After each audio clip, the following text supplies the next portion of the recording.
Welcome to ഇമ്പൽ. So നമ്മൾ നോക്കാൻ പോകുന്ന പോയിസൺ ആക്ട് 1919 ആണ്.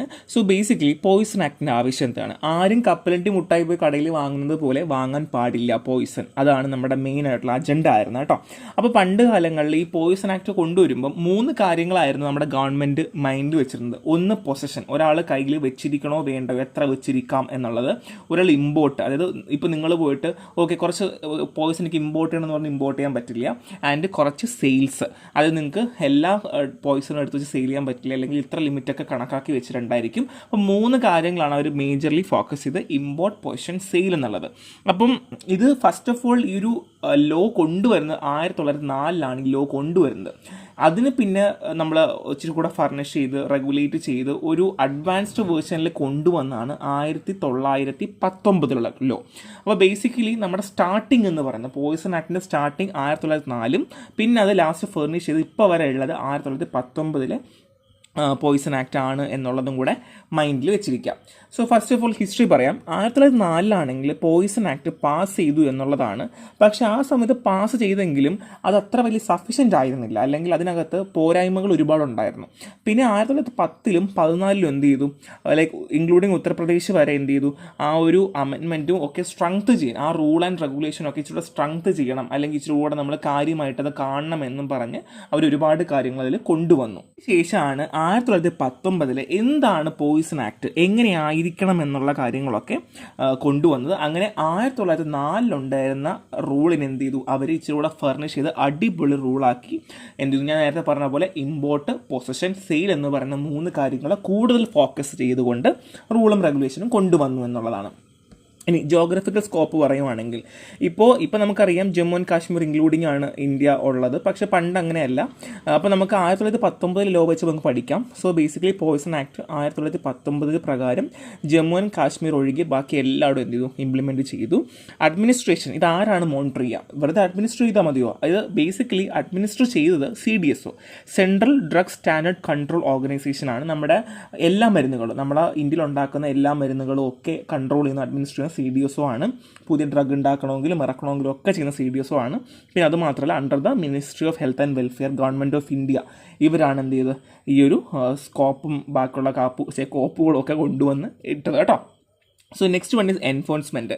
So state drug control department responsible ആണ്. അതായത് ഇപ്പോൾ എക്സാമ്പിൾ പറയുവാണെങ്കിൽ കേരളത്തിൽ ഒരു പോയിസണിങ് അല്ലെങ്കിൽ ഒരു പോയിസൺ സെയിൽ ചെയ്യണമെങ്കിലും ഇമ്പോർട്ട് ചെയ്യണമെങ്കിലും ഒക്കെ ചെയ്യണമെങ്കിലും അതും ആര് നോക്കാറുണ്ട്? സ്റ്റേറ്റ് ഡ്രഗ് കൺട്രോൾ ഡിപ്പാർട്ട്മെൻറ്റ് നോക്കാറുണ്ട്. അവരുടെ മേൽ ആരുണ്ട്? CDSO ഉണ്ട്, നമ്മുടെ മിനിസ്ട്രി ഓഫ് ഹെൽത്ത് ആൻഡ് വെൽഫെയറും ഉണ്ട്. അപ്പോൾ ഈ 3 കാര്യങ്ങൾ നിങ്ങളുടെ മൈൻഡിൽ വേണം. ഇത് ഇമ്പോർട്ടൻ്റ് ആണ്. ഈ പോയിന്റ് എഴുതിയില്ല അല്ലെങ്കിൽ ഈ പോയിന്റ് മറന്നുപോയാൽ നിങ്ങൾക്ക് അവിടെ വെച്ച് കിട്ടിയിട്ടില്ല കേട്ടോ. സോ ബേസിക്കലി കീ ഒബ്ജക്റ്റീവ്സ് എന്താണ്? റെഗുലേഷൻ, ഞാൻ പറഞ്ഞതുപോലെ റെഗുലേറ്റ് ചെയ്യുക, എല്ലാവർക്കും ഉപയോഗിക്കാൻ പാടില്ല.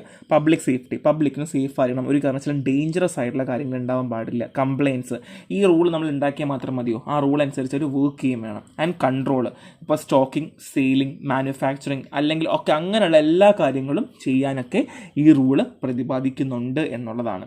ഇനി ഡെഫിനിഷൻ നോക്കാം. സോ ലീഗൽ ഡെഫിനിഷൻ നോക്കാം. The act define a poison as any substance which is use for applied in certain way would be likely to cause death, injury, damage to health. അപ്പം ഈ last പറയുന്ന 3 കാര്യങ്ങൾ ശ്രദ്ധിക്കുക.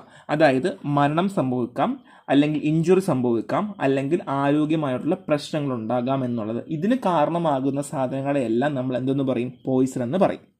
So classification പറയുവാണെങ്കിൽ non medical പോയിസൺസിനെ 2 ആയിട്ട് തിരിച്ചിട്ടുണ്ട്. List 1 എന്നും list 2 എന്നും. ഒന്നും കൂടെ ആലോചിക്കുക. Non medical poisons divide into list 1 and list 2. ഇനി ലിസ്റ്റ് 1 സബ്സ്റ്റൻസ് ആരാണ് സെയിൽ ചെയ്യുക? ലിസ്റ്റ് 1 സബ്സ്റ്റൻസ് രജിസ്റ്റേർഡ് ഫാർമസിസ്റ്റിന് മാത്രമേ എന്ത് ചെയ്യാൻ പറ്റുള്ളൂ? സെയിൽ ചെയ്യാൻ പറ്റുള്ളൂ.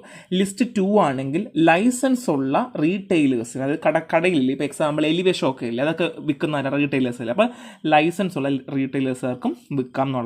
അപ്പം ലിസ്റ്റ് 1 ഉണ്ട്, ലിസ്റ്റ് 2 ഉണ്ട്. ലിസ്റ്റ് 1 ആണെങ്കിൽ ഫാർമസിസ്റ്റും, ലിസ്റ്റ് 2 ആണെങ്കിൽ ആരായിരിക്കും? രജിസ്റ്റേർഡ് ഫാർമസിസ്റ്റും ആയിരിക്കും. ഇനി പൊസഷൻ ഓഫ് പോയിസൺ, ഒരാൾക്ക് കയ്യിൽ വെച്ചിരിക്കണമെങ്കിൽ എങ്ങനെയാണ് എന്നുള്ളതാണ്. സോ ബേസിക്കലി പൊസഷൻ കൊണ്ട് ഉദ്ദേശിക്കുന്നത് ഒരു സാധനം കയ്യിൽ വെച്ചിരിക്കുക അല്ലെങ്കിൽ ഫിസിക്കലി കയ്യിൽ വെച്ചിരിക്കുക എന്നുള്ളതാണ്.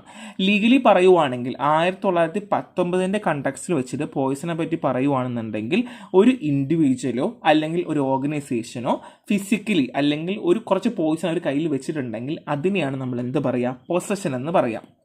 സോ ഈ റൂള് പറയുന്നത് വെച്ചാൽ ഈ പൊസഷനും നമുക്ക് റെഗുലേഷൻ ഉണ്ടാക്കണം, അല്ലെങ്കിൽ റെഗുലേഷൻ ആവശ്യമാണ്, അതിനൊരു വ്യക്തമായൊരു ക്ലാരിറ്റി വേണമെന്ന് പറയുന്നുണ്ട്. സോ സ്റ്റേറ്റ് ഗവൺമെൻറ്റിൻ്റെ പവറാണ് ഞാൻ പറയാൻ പോകുന്നത്. ഇത് ഇമ്പോർട്ടൻ്റ് ആണ്. ലൈസൻസിങ് ചെയ്യുന്നത് ആരാണ്? Grant licensing for possession and sale of specified poison. അതായത് നമ്മൾ ഇപ്പം നിങ്ങൾക്ക് പോയിസൺ വിൽക്കണം എന്ന് വിചാരിക്കുക. അപ്പോൾ നിങ്ങൾക്ക് എന്ത് വേണം? ലൈസൻസ് ആവശ്യമാണ്. അപ്പോൾ ലൈസൻസ് ആര് തരും? അല്ലെങ്കിൽ ലൈസൻസ് എന്തിനൊക്കെ വാങ്ങണം? ഗ്രാൻഡ് ലൈസൻസ് ഫോർ പോഷൻ നിങ്ങളുടെ കയ്യിൽ വെച്ചിരിക്കണമെങ്കിൽ നിങ്ങൾക്ക് ലൈസൻസ് ആവശ്യമാണ്. വിൽക്കാൻ വേണ്ടിയും പോയിസൺ അല്ല, ലൈസൻസ് ആവശ്യമാണ്. അപ്പോൾ എന്തൊക്കെ ലൈസൻസ് വേണം?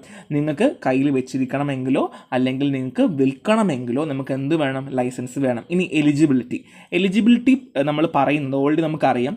നമ്മൾ പോയിസൺ ടൈപ്പ് 1 ടൈപ്പ് 2 ആയിട്ട് തിരിച്ചിട്ടുണ്ട്. ടൈപ്പ് 1 ആണെങ്കിൽ ഫാർമസിസ്റ്റ്, ടൈപ്പ് 2 ആണെങ്കിൽ ലൈസൻസ്ഡ് റീറ്റെയിൽ ഷോപ്പേഴ്സ് അല്ലെങ്കിൽ റീറ്റെയിൽ സെല്ലേഴ്സ് എന്ന് പറയാം. സോ ആ ഒരു ക്ലാസ് അനുസരിച്ചിട്ടാണ് എലിജിബിലിറ്റി എപ്പോഴും തീരുമാനിക്കുക. ഇനി ക്വാണ്ടിറ്റി, നമുക്ക് ഒരു മാക്സിമം ക്വാണ്ടിറ്റി ഉണ്ട്, ഒരാൾക്ക് മാക്സിമം ക്വാണ്ടിറ്റി പറഞ്ഞിട്ടുണ്ട്. അതിൽ കൂടുതൽ നമുക്ക് ഒരിക്കലും എന്ത് ചെയ്യാൻ പാടില്ല, വെക്കാനായിട്ട് പാടില്ല. ഇനി റെക്കോർഡ് കീപ്പിംഗ് ആണ്.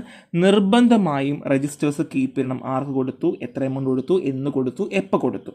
സേഫ്റ്റി പറയുവാണെങ്കിൽ custody, proper labelling of poisoning വളരെ നിർബന്ധമാണ്. ഇത്രയും പോയിന്റ് നിങ്ങൾ പഠിച്ചു വെക്കുകയാണെങ്കിൽ ഉറപ്പായിട്ട് എന്ത് ചെയ്യാൻ പറ്റും? നിങ്ങൾക്ക് കാര്യമായിട്ട് മൈൻഡിൽ എല്ലാ കാര്യങ്ങളും കോർഡിനേറ്റ് ചെയ്ത് വെക്കാൻ പറ്റും കേട്ടോ. ഇത്രയും ഇമ്പോർട്ടൻ്റ് ആണ്. ഇനി regulation of poison sale. First of all ഞാൻ പറഞ്ഞു ലൈസൻസ് വാങ്ങണം. ഇപ്പോൾ നിങ്ങൾക്ക് കേരളത്തിലാണുള്ളത് നിൽക്കുക, നിങ്ങൾക്ക് കേരളത്തിൽ പോയിസൺ വിൽക്കണം. അപ്പോൾ നിങ്ങൾ ആരുടെ കയ്യിൽ നിന്ന് ലൈസൻസ് വാങ്ങണം? സ്റ്റേറ്റ് ഗവൺമെൻറ്റിൻ്റെ കയ്യിൽ നിന്ന് നിങ്ങൾ ലൈസൻസ് വാങ്ങണം. വാങ്ങുന്ന സമയത്ത് സെല്ല് ചെയ്യാനും പൊസഷൻ ചെയ്യാനും കയ്യിൽ വെച്ചിരിക്കാനും ഒക്കെ ആയിട്ടുള്ള എത്രയാണോ ഫീസ് അവർ പ്രിസ്ക്രൈബ് ചെയ്യുന്നത് ആ ഫീസ് അടച്ചുകൊണ്ട് നിങ്ങൾ ലൈസൻസിന് ലൈസൻസ് റെക്കോർഡ് ചെയ്യിപ്പിക്കാൻ തരത്തിൽ നിങ്ങൾ റിക്വസ്റ്റ് കൊടുത്തു കഴിഞ്ഞല്ലോ. ഈ റെക്കോർഡ് കീപ്പിംഗ് ആണ്. അതായത് നിങ്ങൾ നിർബന്ധമായി നിങ്ങളുടെ കയ്യിൽ റെക്കോർഡ് വെച്ചിട്ടുണ്ടായിരിക്കണം. ആ റെക്കോർഡിൽ എല്ലാ കാര്യങ്ങളും എഴുതിയിട്ടുണ്ടായിരിക്കണം. എത്ര എമൗണ്ട് ആണ്, എങ്ങനെയാണ്, എപ്പോഴാണെന്നുള്ള എല്ലാ കാര്യവും ഉണ്ടായിരിക്കണം. ഇനി ഇൻസ്പെക്ഷനാണ്. റെഗുലർ ഇൻസ്പെക്ഷനും എക്സാമിനേഷനും നിർബന്ധമായിട്ടും എന്ത് ചെയ്യണം? നമ്മൾ ചെയ്തിരിക്കണം.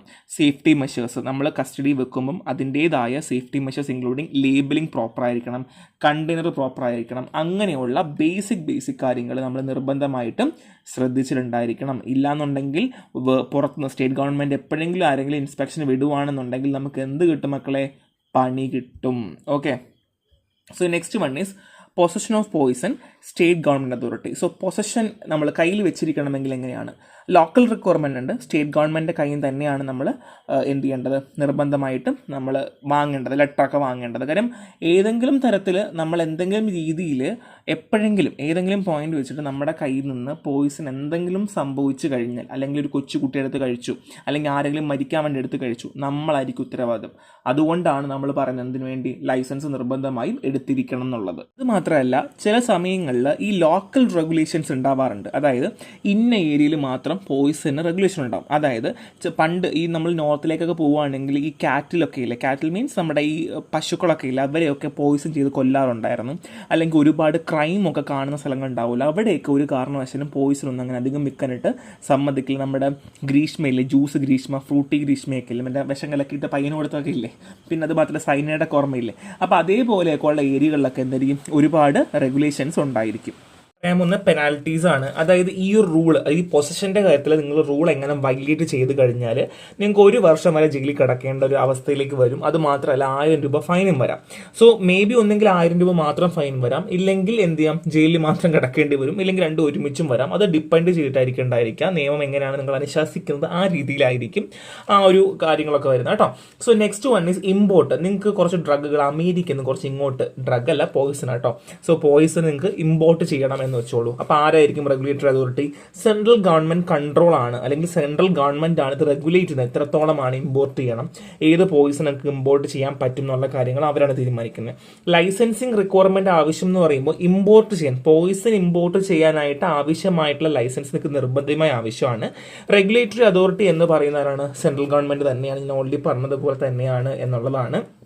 സോ ഇനി ഒഫൻസ് ആണ് പറയുന്നത് 1919 അണ്ടറിൽ വരുന്ന പോയിസൺ ആക്ടിന്റെ ഒഫൻസ്. ഇപ്പൊ അൺലോഫുൾ പൊസഷൻ ആൻഡ് സെയിൽ. ഇപ്പൊ നിങ്ങൾ ഞാൻ ഓൾറെഡി പറഞ്ഞതുപോലെ കയ്യിൽ വെച്ചിരിക്കുന്നു, അല്ലെങ്കിൽ നിങ്ങൾ സെയിൽ ചെയ്യുന്നു, അല്ലെങ്കിൽ പ്രോപ്പറായിട്ട് നിങ്ങൾ അതോറിറ്റി ഇല്ലാണ്ട്, അല്ലെങ്കിൽ പ്രോപ്പറായിട്ട് നിങ്ങൾ കാര്യങ്ങൾ ചെയ്യാണ്ട് നിങ്ങൾ സെയിൽ ചെയ്യുവാൻ ലൈസൻസ് ഒന്നും ഇല്ലാന്നുണ്ടെങ്കിൽ നിങ്ങൾക്ക് എന്ത് ചെയ്യാം, ഞാൻ ഓൾറെഡി പറഞ്ഞതുപോലെ നിയമം നിങ്ങൾക്ക് നടപടി എടുക്കും. ആൻഡ് ഇല്ലീഗൽ ഇമ്പോർട്ടേഷൻ, അതായത് നിങ്ങൾ പ്രോപ്പറായിട്ട് ഉള്ള രീതിയിലല്ല ചെയ്യുന്നത്, ഇല്ലീഗലായിട്ട് സെൻട്രൽ ഗവൺമെന്റ് പോലും അറിയാതെ, അല്ലെങ്കിൽ നമ്മുടെ ഇന്ത്യൻ ഗവൺമെന്റ് അറിയാതെ നിങ്ങൾ എന്ത് ചെയ്യുന്നു, ഇമ്പോർട്ട് ചെയ്യുന്നുണ്ടെങ്കിൽ നിങ്ങൾക്ക് പണി കിട്ടും. 2 ലൈസൻസ് വയലേഷൻ ആണ്. നിങ്ങൾക്ക് ലൈസൻസ് തന്നു, പക്ഷെ നിങ്ങൾക്ക് ലൈസൻസ് ആണ്, പക്ഷെ നിങ്ങൾ ഗവൺമെന്റ് ഒന്നും അറിയാതെ വേറെ പോയിസൺ വിൽക്കുന്നുണ്ട്, അല്ലെങ്കിൽ നിങ്ങൾക്ക് കിട്ടിയ ലൈസൻസ് പ്രകാരമുള്ള പോയിസൺ അല്ല വിൽക്കുന്നത്, വേറെ ഏതെങ്കിലും നിങ്ങൾ അവരൊന്നും അറിയാതെ വിൽക്കുന്നുണ്ട്, അതും എന്താണ്, ഈ പോയിസൺ ആക്ടിൽ വരുന്ന ഒഫൻസ് തന്നെയാണെന്നുള്ളതാണ്. ഇത് പെനാൽറ്റി ആൻഡ് വയലേഷൻ ആണ്. ആദ്യമായിട്ട് നിങ്ങളെ പിടിക്കുവാണെങ്കിൽ ആദ്യത്തെ 3 മാസം വരെ ജയിലിൽ കിടക്കാനുള്ള ചാൻസ് ഉണ്ട്, 500 രൂപ വരെ ഫൈനും വരാം. രണ്ടാമത് വീണ്ടും പിടിക്കുവാണെങ്കിൽ 6 മാസവും പിന്നെ 1000 രൂപ ഫൈൻ എന്നുള്ള രീതിയായിരിക്കും പെനാൽറ്റി ആൻഡ് വയലേഷൻ വരിക. ഇത് പഠിക്കുക, ഇമ്പോർട്ടൻ്റ് ആണ്, വളരെ വളരെ ഇമ്പോർട്ടൻ്റ് ആണ്. ഇത് ഇമ്പാക്ട് ഓൺ പബ്ലിക് സേഫ്റ്റി ആണ്. സോ ബേസിക്കലി നമ്മൾ ഡിസ്ട്രിബ്യൂഷൻ കൺട്രോൾ ചെയ്യേണ്ട ആവശ്യമാണ്, സേഫ്റ്റി സ്റ്റോറേജ് ആവശ്യമാണ്, ട്രേസബിലിറ്റി, ആർക്ക് കൊടുത്തു എങ്ങനെ കൊടുത്തു നമ്മൾ അറിയണം, അല്ല. അപ്പോൾ റെക്കോർഡ്സ് ഒക്കെ കീപ്പ് ചെയ്യേണ്ടത് വളരെ അത്യാവശ്യം. ഇത് നമുക്ക് സെപ്പറേറ്റ് ടോപ്പിക്കാണ്, നമുക്ക് അത്ര ആവശ്യമില്ല, ഈ ഒരു പോയിന്റ് നമുക്ക് ആവശ്യമുള്ളൂ. ഇത്രയും കാര്യമായിട്ട് വായിക്കുക, ഒരു സിമ്പിളാണ്, ഒന്നുമില്ല. 1919 അപ്പോൾ വിൽക്കുന്നതിനും പൊസഷൻ ചെയ്യണം, സെയിൽ ചെയ്യണം, ഈ 3 കാര്യങ്ങൾ മാത്രം പഠിക്കുക. പിന്നെ എന്ത് ചെയ്യുക, ഈ ഒരു പെനാൽറ്റി നോക്കി വെക്കുക. ഇത് ഇത്രയാണ് ഇമ്പോർട്ടൻ്റ് ആയിട്ടുള്ളത്. അപ്പോൾ നന്നായിട്ട് വായിക്കുക, റെഫറൻസ് നോട്ട് വായിക്കുക. Thank you. Next class.